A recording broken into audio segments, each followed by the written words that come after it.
Assalamualaikum warahmatullahi wabarakatuh. Selamat datang para peserta didik sekalian. Pada pagi kali ini saya akan berbicara mengenai deteksi dini kanker leher rahim.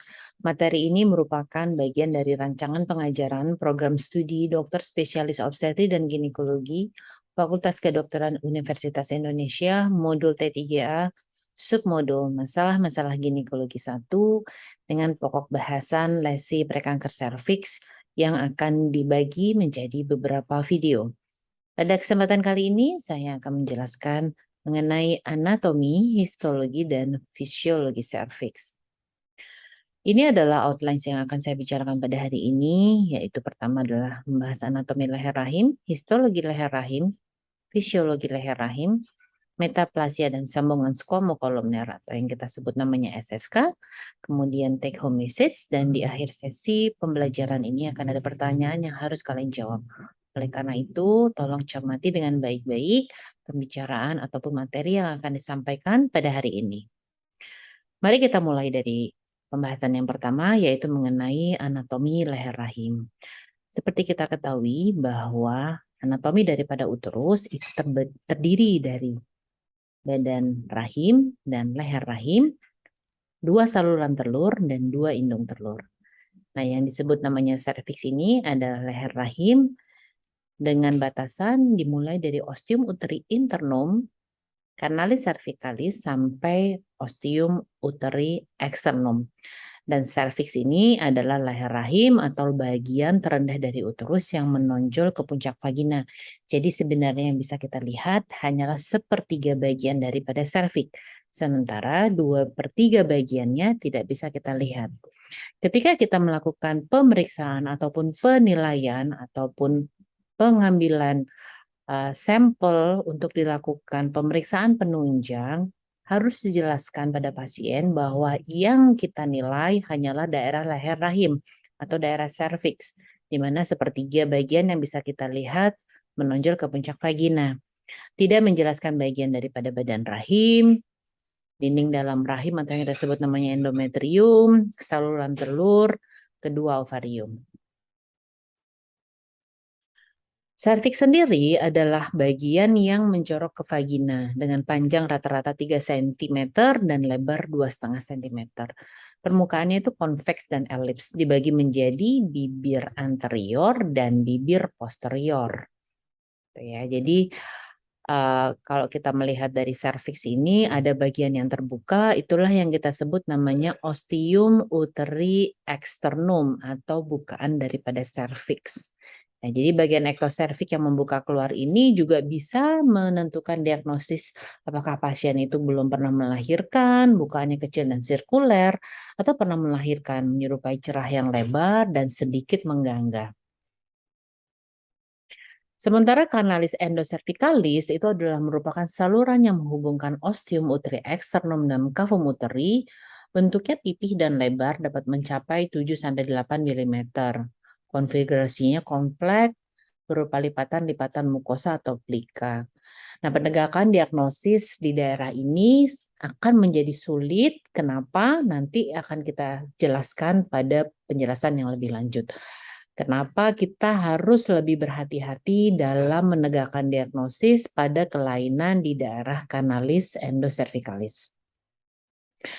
Kemudian berikutnya adalah yang kita sebut namanya ostium uteri internum. Tadi kan batasannya mulai dari ostium uteri internum sampai ostium uteri externum. Nah, ostium uteri internum ini adalah ujung daripada kanalis endocervicalis yang merupakan bukaan daripada serviks ke daerah cavum uteri, ya. Dan ini merupakan sambungan anatomi dari histologi antara daerah uterus yang lebih banyak jaringan ototnya dengan daerah serviks yang lebih banyak jaringan ikat atau padat dan fibros. Ya, jadi daerah serviks ini tidak mengandung otot, sehingga kalau kalian pernah menemukan kehamilan dengan plasenta previa totalis yang menutupi seluruh lapisan daripada ostium uteri internum ini Maka jika terjadi kontraksi akan terjadi pendarahan yang segar. Hal ini disebabkan karena memang di daerah ini lebih sulit untuk berkontraksi dibandingkan kalau di daerah rahim. Nah, sedikit tentang aliran darah, kita tahu bahwa memang hampir sebagian besar aliran darah daripada uterus itu berasal dari arteri uterina, di mana arteri uterina ini merupakan percabangan dari arteri iliaka interna atau yang kita sebut arteri hipogastrika. Jadi dari bifurkasio dari iliaka communis akan bercabang menjadi iliaka eksterna dan iliaka interna, di mana iliaka interna akan bercabang salah satunya adalah menjadi arteri uterina, kemudian menjadi pars ascendens dan pars descendens, di mana pars ascendensnya ini nanti akan berkolaborasi dengan arteri ovarica menjadi fasa uterina ovarica yang memvaskularisasi tuba dan ovarium. Sementara yang descendants ini nanti akan berkolaborasi dengan arteri pudenda interna akan memvaskularisasi daerah serviks dan vagina. Sementara aliran limfatiknya cukup kompleks dan bervariasi ya. Jadi kelenjar getah beningnya itu berasal dari iliaka communis interna dan eksterna serta kelenjar getah bening obturator dan parametrium.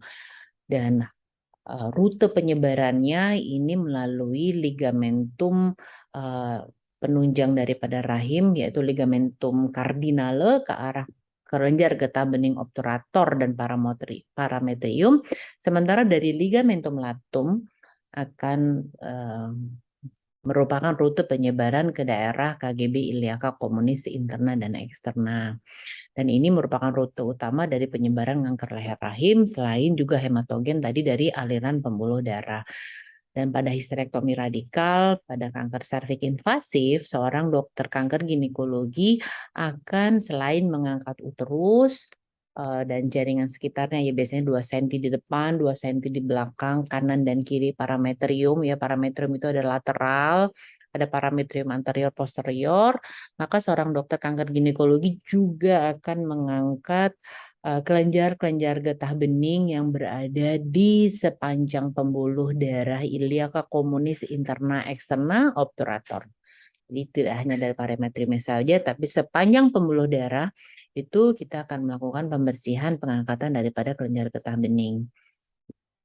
Nah, pembuluh darah itu tidak bisa kita angkat. Oleh karena itu, ketika pasien masuk pada fase invasif di mana ada penyebaran ke ke pembuluh darah, ya sudah ada terjadi pengerusakan atau masuknya lesi dari daerah epitel ke stroma di mana ada pembuluh darah, maka memang kesembuhannya itu menjadi sulit untuk bisa diprediksi karena pada saat pengangkatan operasi kita tidak bisa mengangkat pembuluh darah. Itu penyebabnya ketika kita berbicara tentang kanker, maka kita berbicaranya bukan lagi pada kesembuhan tapi 5 survival rate. Jadi seperti demikian penjelasannya.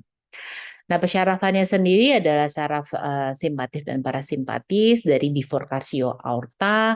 Dia akan menjadi arteri hipogastrik superior, kemudian berjalan di ligamentum latum posterior menjadi arteri hipogastrik inferior. Kemudian dia bertemu dengan splenic nerve yang berjalan di bawah ligamentum cardinale. Dia akan membentuk plexus hipogastrik inferior.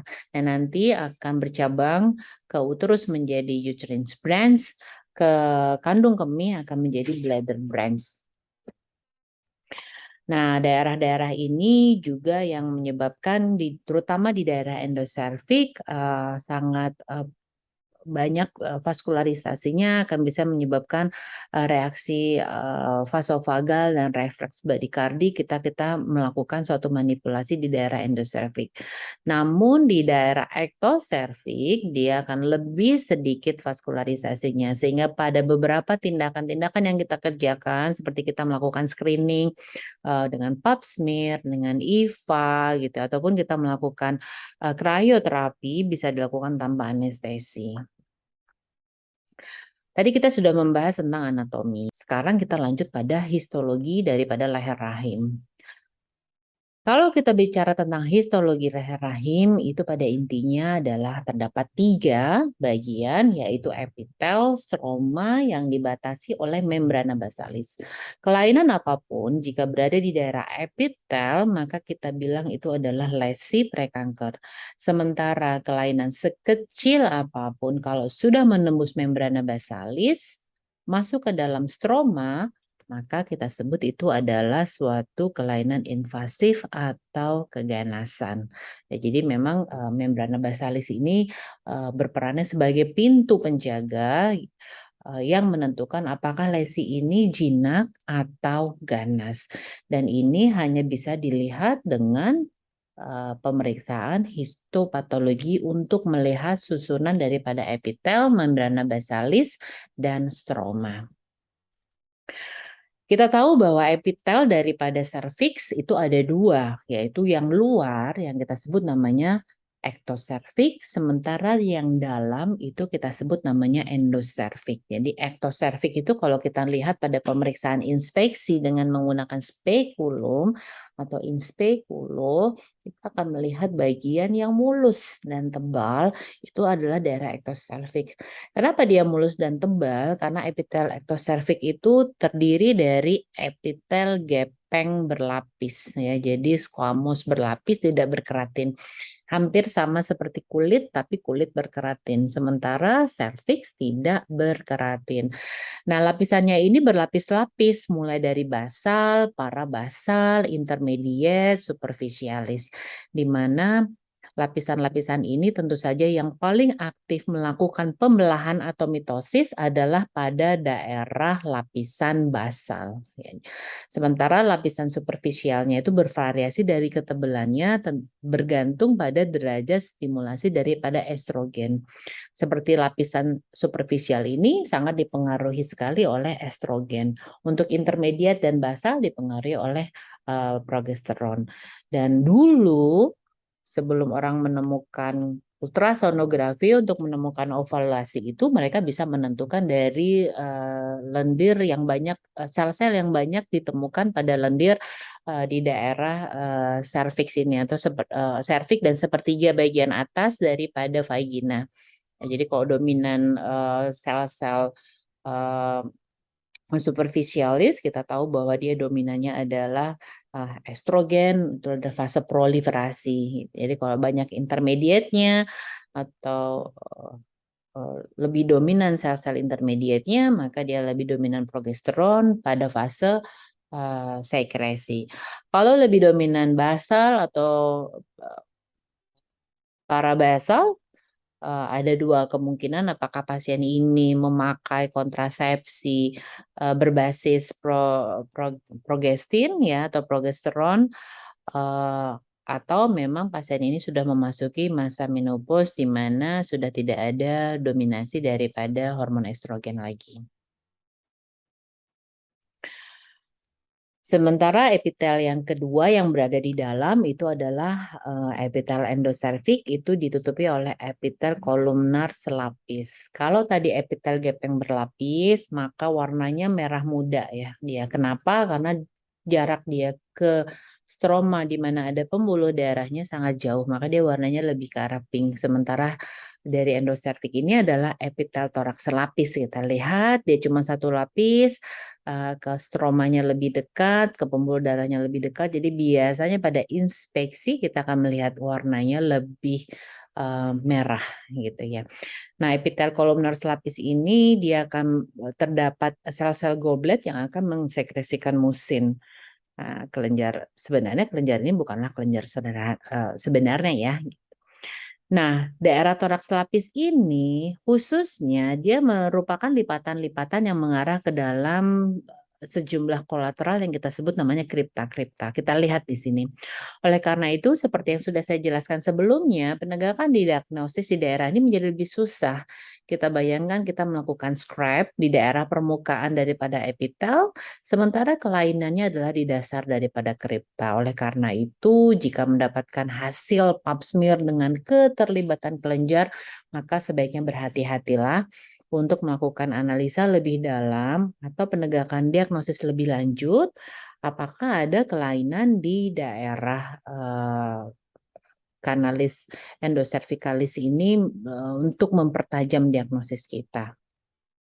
Biasanya kita akan melakukan pengambilan jaringan yang lebih banyak lagi untuk melihat apakah memang ada kelainan di daerah endocervix ini yang sampai mencapai daerah yang lebih dalam supaya kita tidak miss untuk melakukan penegakan diagnosis di daerah endocervix ini. Nah, sel-sel yang kita ambil pada saat kita melakukan pap smear dengan spatula air dan sitobras itu adalah untuk mengambil daerah di ectocervix, maka kita akan tahu kita akan mendapatkan gambaran epitel gap yang berlapis, baik sel parabasal, intermediate maupun superficialis. Sementara daerah endocervix kita akan mendapatkan gambaran sel toraks serlapis. Nah, pertemuan antara epitel gap yang berlapis dengan epitel toraks lapis ini kita sebut namanya sambungan squamocolumnar. Ya, jadi sambungan epitel squamous dengan epitel kolumner atau toraks lapis. Jadi sambungan squamocolumnar ini nanti merupakan suatu marker yang penting karena hampir 90% kejadian neoplasia ini terjadi di daerah sambungan squamocolumnar. Sementara stroma cervix itu terdiri tadi sudah kita jelaskan ya di awal bahwa dia dominasinya adalah jaringan ikat ya, jaringan ikat fibromuskuler, jaringan ikat kolagen ya, sifatnya yang mengandung mukopolisakarida. Sehingga sering dijumpai pula kista-kista Naboti. Nanti kita akan menjelaskan lebih lanjut bagaimana kista-kista Nabot ini bisa terjadi. Nah, pada stroma ini juga dijumpai pembuluh darah, limfatik, dan saraf. Oleh karena itu, seperti yang sudah dijelaskan di awal dari sesi, kalau sudah terjadi proses yang sifatnya menembus membrana basalis masuk ke stroma, kenapa kita bilang invasif? Karena di daerah stroma ini banyak pembuluh darah, limfatik yang bisa menyebabkan, yang merupakan suatu rute penyebaran dari suatu keganasan serviks.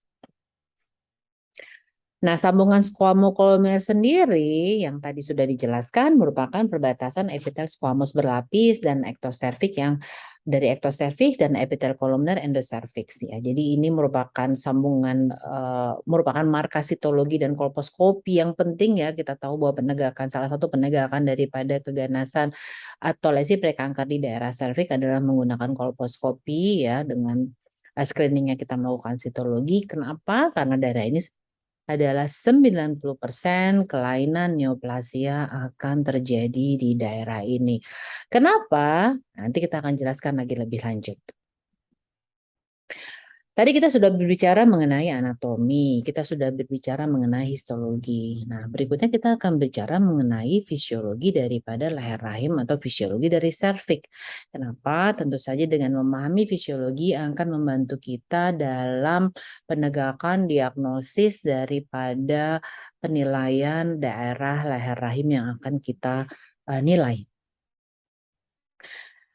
Epitel squamous ya nanti ya dari porsio cervix yang mirip vagina itu secara kolposkopi akan tampak polos, terdapat jaringan halus pembuluh darah dan warnanya relatif lebih merahnya lebih pink ya. Kenapa? Karena tadi sudah kita jelaskan ya epitelnya kan berlapis-lapis maka dia akan mencapai pembuluh darah di daerah stromanya lebih jauh sehingga warnanya lebih pink. Betul. Dan dia akan tampak atrofik sesudah menopause dia warnanya lebih pucat. Dan ini pun bisa kita jadikan suatu marka untuk menegakkan diagnosis pada orang-orang yang anemia. Ya, misalkan pasca melahirkan terjadi pendarahan, maka daerah epitel squamosnya ini juga akan memberikan gambaran yang lebih pucat.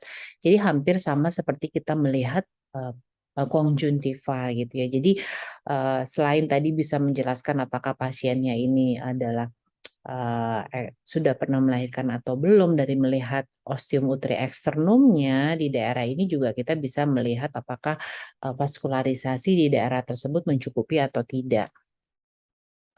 Kemudian, nah ini yang paling penting sekali harus diingat bahwa pada epitel squamous atau epitel gepeng berlapis yang matang, itu akan terjadi proses maturasi dan glikogenisasi di mana hal tersebut terjadi karena dipengaruhi oleh hormon-hormon ovarium, di mana estradiol akan meningkatkan maturasi atau menyebabkan maturasi, proses glikogenisasi dan desquamasi, sementara progesteron akan menginhibisi maturasi superficial.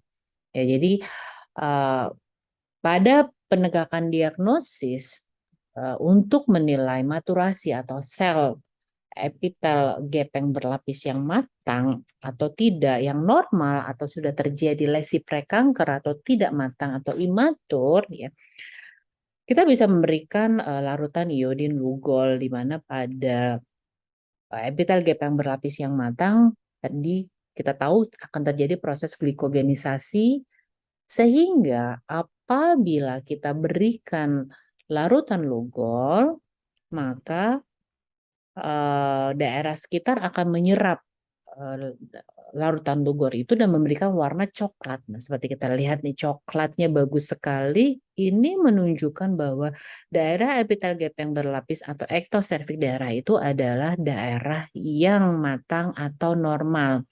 Sementara pada epitel gap yang berlapis yang tidak matang atau maturasinya terganggu karena disebabkan oleh proses infeksi HPV, nanti kita akan belajar ya bagaimana natural history daripada perjalanan kanker serviks, apa itu penyebabnya. Kita sudah tahu bahwa penyebab kanker serviks adalah HPV, nanti kita akan bicarakan pada sesi yang berikutnya. Maturasi ini terhenti sehingga glikogenisasi tidak terbentuk, sehingga kalau kita kasih iodine Lugol dia akan menolak sehingga warnanya tidak coklat matang seperti ini, tapi akan memberikan gambaran kuning mustard. Dan ini menunjukkan, ini kita sebut namanya test killer ya. Ini menunjukkan bahwa daerah tersebut adalah dicurigai suatu daerah lesi prekanker. Jadi dengan memahami fisiologis daripada serviks, kita akan bisa sangat mudah dalam melakukan penegakan diagnosis. Selain nanti tes IVA yang akan diajarkan pada materi yang berikutnya. Ya. Nah, sementara epitel glandular atau kolumner yang menutupi sebagian endoservik dan kalen cervicalis yang hanya terdiri dari satu lapis, dia mensekresi musin, ya, dia tidak menghasilkan Lugol sehingga dia akan memberikan warna kuning. Jadi kalau kita melihat test killer itu bukan di dalam SSK tapi di luar SSK, ya. Jadi lapisan ektoserviksnya, ya. Nah, screening sitologi dan kolposkopi menjadi lebih sulit daerah sini tadi karena penjelasannya terjadi daerah yang kripta-kripta gitu ya. Jadi memang pengamatan lebih lanjut atau penegakan diagnosis yang lebih lanjut dibutuhkan apabila kita mencurigai ada kelainan di daerah ini. Nah, epitel kolumner ini penampilannya papiler. Jadi kalau kita lihat seperti lidah kita ya, jadi berpapil-papil karena dia cuma satu lapis, maka dia tampaknya akan lebih merah. Nah, ini kita lihat ya. Jadi kalau epitel ektoservik dia lebih licin, warnanya merah muda, sementara toraks selapis endoservik nih toraks selapis dia berpapil-papil warnanya seperti lebih merah. Walaupun pada kenyataan nanti tidak akan sejelas ini. Tapi yang perlu kalian pahami adalah kalian harus mampu membedakan mana daerah ektoservik, mana daerah endoservix, dan mana yang kita sebut namanya sambungan squamokolumner. Nah, inilah yang kita sebut namanya sambungan squamokolumner gitu ya. Jadi sambungan squamokolumnernya antara squamous dengan toraks selapis. Jangan salah dengan bukaan daripada serviks yang kita sebut namanya ostium uteri externum. Nah, daerah ini nih biasanya kalau pada saat melahirkan terjadi pembukaan 1, pembukaan 2, pembukaan 3 sampai pembukaan 10 gitu ya. Bukan itu yang akan kita amati pada pemeriksaan screening kanker leher rahim ini, tapi adalah sambungan squamokolumnernya apakah terputus atau tidak gitu ya. Nah, di sini kita bisa lihat plak-plak putih ini adalah bukan plak putih white epithel yang kita akan cari pada pemeriksaan IVA ya, tapi ini merupakan suatu ring metaplasia. Dia akan melingkari daerah SSK tersebut, tapi dia akan hilang dengan cepat ya. Jadi itu bukan plak putih yang mau kita amati, tapi itu merupakan suatu ciri bahwa oh ini adalah daerah SSK ya. Jadi sekali lagi yang perlu kalian perhatikan ya pada waktu kita melakukan screening kanker leher rahim, pada waktu melakukan pap smear ataupun melakukan IVA, yaitu kita akan melakukan pemeriksaan di daerah ektoservix dan endoservix. Sementara IVA kita akan melakukan aplikasi asam asetat di daerah zona transformasi. Apa itu zona transformasi? Zona transformasi itu adalah daerah antara sambungan squamocolumnar yang baru dengan sambungan squamocolumnar yang lama. Ya, nanti kita bicarakan lebih detail ya. Nah, daerah inilah yang nanti kita akan aplikasikan asam asetat. Kemudian kita lihat selama 1 menit perubahan plak putih. Nah, plak putihnya harus di dalam zona transformasi. Kita tadi sepakat ya bahwa daerah yang mau kita lihat itu adalah zona transformasi ya. Jadi plak putihnya ini adalah di daerah zona transformasi, dia di luar dari SSK ini tapi menempel pada SSK yang baru. Jadi bukan di dalam daripada SSK. Apabila ada plak putih yang tidak menempel, itu bukan white epithel gitu ya. Apalagi menempel pada SSK yang lama, yaitu kita sebut namanya leukoplaki daerah itu. Nah, hal ini yang perlu kalian amatin pada waktu kalian melakukan screening kanker leher rahim.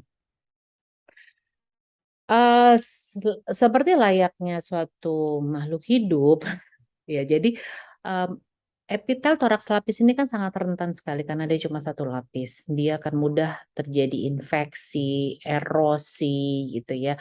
Dan glikogen ini merupakan sumber makanan daripada bakteri yang menguntungkan atau kita sebut namanya Lactobacillus dordaelense ya. Nah, pada toraks lapis yang sangat luas sekali itu bisa menyebabkan sumber makanan Lactobacillus dordaelense itu berkurang gitu ya, sering menyebabkan keputihan. Maka tubuh punya mekanisme untuk mengatur atau memperbaiki atau melindungi daerah serviks ini, maka terjadilah yang disebut namanya proses metaplasia squamosa ya. Jadi hal ini dipengaruhi karena estrogen gitu ya, paparan daripada serviks SSK itu ya, luas atau tidaknya SSK itu mendapatkan paparan dari estrogen, namun karena ada keasaman dari vagina, ada proses infeksi di vagina, maka akan terjadi proses metaplasi. Di mana proses metaplasi ini epitel kolumner atau toraks lapis itu akan digantikan. Ingat ya, digantikan dan bukan berubah menjadi epitel gap yang berlapis.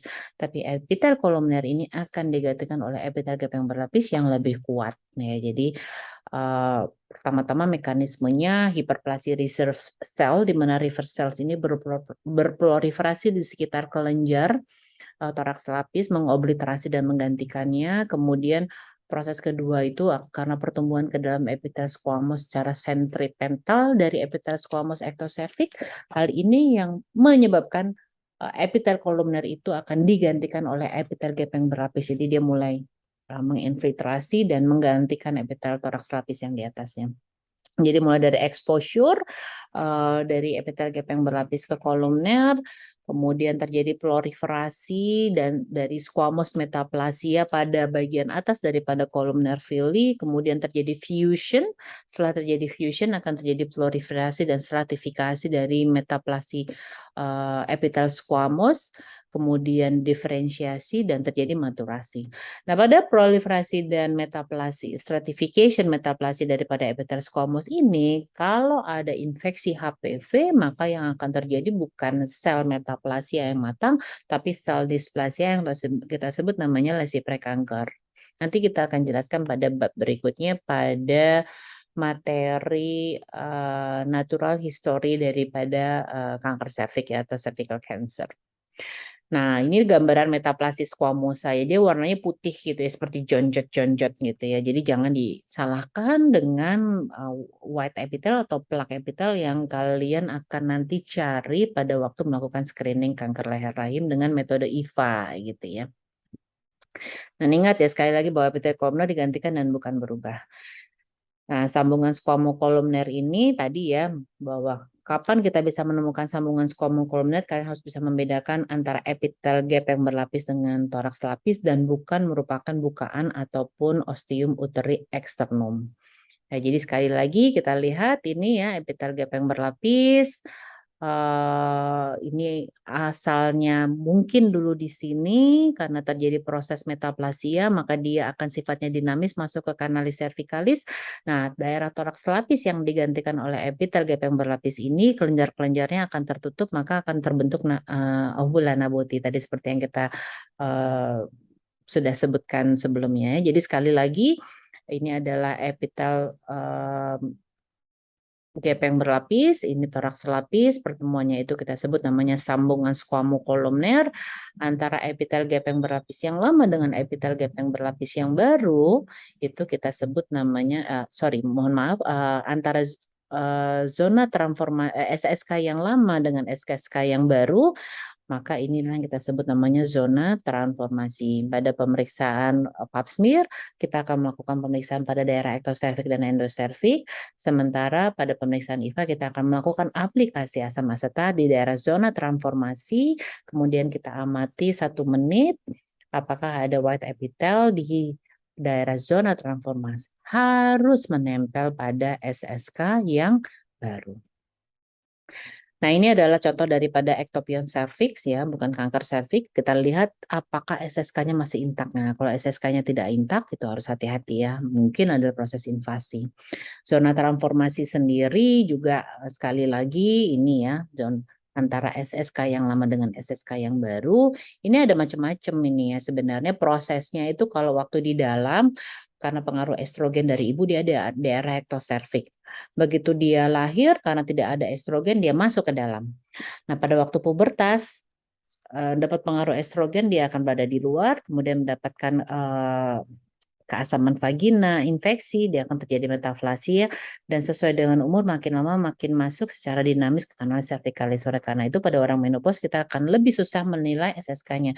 Jadi harus hati-hati ketika kita melakukan screening di mana SSK-nya tidak tampak. Jangan-jangan di permukaannya ini daerahnya normal, tapi di kanal cervicalisnya terjadi suatu proses keganasan.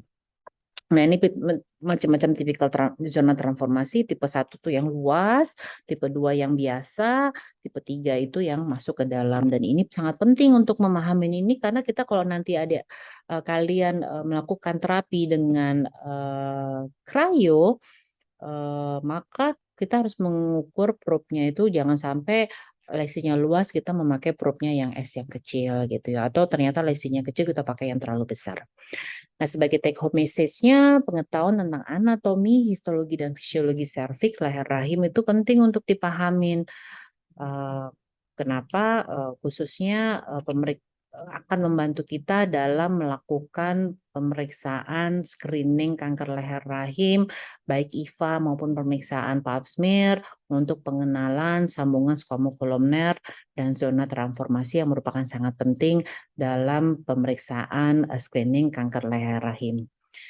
Baik, ini adalah pertanyaan-pertanyaan ya yang akan harus kalian jawab ya dari materi yang sudah kita berikan. Silahkan dibaca, nanti bisa dikirimkan melalui link yang sudah tersedia di chat ya. Jadi saya tunggu segera.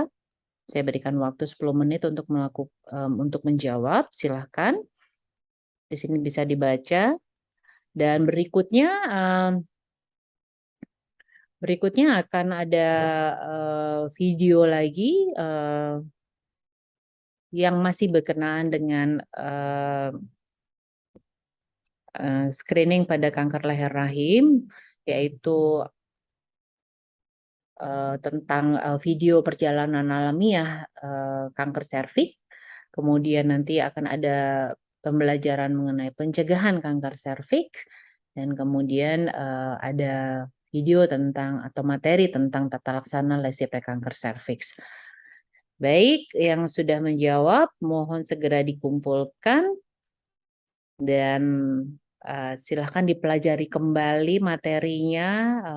Bagi yang masih salah, tolong dibaca kembali. Jika masih ada pertanyaan-pertanyaan yang masih belum jelas, dapat ditanyakan pada saat kita melakukan temu offline untuk membahas atau melakukan diskusi mengenai topik-topik yang berhubungan dengan modul pembahasan lesi prekanker serviks. Baik, saya cukupkan sampai saat ini. Silahkan belajar dan siapkan pertanyaan untuk pertemuan di sesi berikutnya. Terima kasih. Assalamualaikum warahmatullahi wabarakatuh.